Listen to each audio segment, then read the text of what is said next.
ഒരാള് ചുമ്മാ അങ്ങനെ വന്നിട്ട് ഒരാൾക്ക് പ്രേമം തോന്നുന്നു? ഇല്ലല്ലോ. അവിടെ നിന്ന് ഇങ്ങോട്ട് എന്തെങ്കിലും ഒരു റിയാക്ഷൻ ഉണ്ടായാലേ തിരിച്ചങ്ങോട്ടൊരു റിയാക്ഷൻ ഉണ്ടാവത്തുള്ളൂ. ഞാൻ അനീഷേട്ടനെ ഭയങ്കരമായിട്ട് റെസ്പെക്ട് ചെയ്ത ഒരാളായിരുന്നു. ആ ഒരു സ്നേഹം വെച്ചിട്ട് പറയുമ്പോ അവള് വെറുതെ ചുമ്മാ നാടകം കളിച്ച് ഒരാളുടെ മനസ്സിങ്ങനെ ആക്കുവാണെങ്കിൽ അത് അറിയണമല്ലോ. അതെല്ലാം വെറുതെ നാടകം കളിക്കുകയാണെങ്കിൽ അത് പൊളിച്ചു. കാര്യം ഒരാളെ തകർക്കാൻ പാടില്ല, ഒരാളുടെ ഇമോഷൻ വെച്ച് കളിക്കാൻ പാടില്ല. അങ്ങനെ നിൽക്കുന്നുണ്ടോ? എനിക്കങ്ങനെ ഫീൽ ചെയ്തു. കാര്യം അവള് സ്നേഹം പോലെയൊക്കെ കാണിക്കുന്നു. ഇല്ലേ ഇല്ലേ? അനീഷേട്ടനറിയാം, അനീഷേട്ടനറിയാം.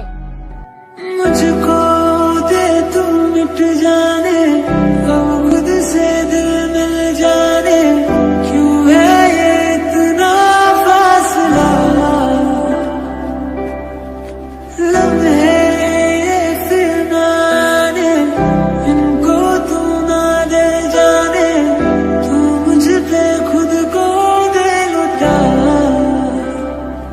दुआ भी लगे ना मुझे, तवा भी लगे ना मुझे, जब से दिल को मेरे तू लगा है।